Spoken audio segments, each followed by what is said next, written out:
Dr. Alibi here from Stewart Chiropractic. I'm going to show you how to foam roll your quadriceps muscle, which sits right there.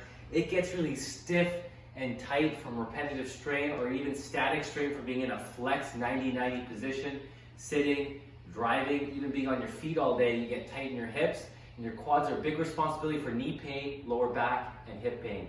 When you use a foam roller, it doesn't have to have ridges. It can be flat, or you can use a lacrosse ball. You do need to get on the ground for this one. You can find some cushions or get a mat down. I'm gonna be on the hardwood. I'll be fine right now. You're gonna stick the foam roller just above your kneecap, okay? And I'm not gonna get all contracted on my quad. I'm actually gonna take a deep breath in and breathe out and just let my whole body, my whole leg sink into the foam roller, okay? Try and relax the quadricep muscle.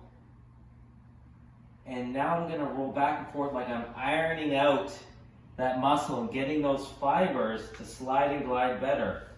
Slow and easy. You don't need to go faster here. And I'm making my way up to the mid quad. Oh, I feel a little trigger point there. I'm going to hang out there. I'm going to stay on my forearms as this is more comfortable. And maybe I want to get some more pressure on it. I'm going to kind of lean my whole body weight onto that spot. Roll back and forth, side to side.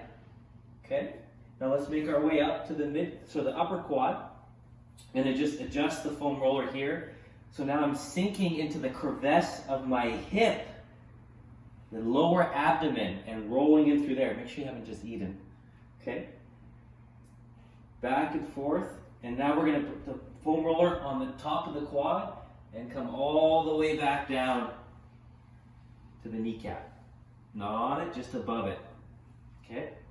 You're going to switch sides, do both sides at least 60 to 90 seconds a day. If it's painful in the beginning, you will desensitize and decongest that area and will start to feel better over time. Let me know how it goes. Great to do before a workout as well. Bye now.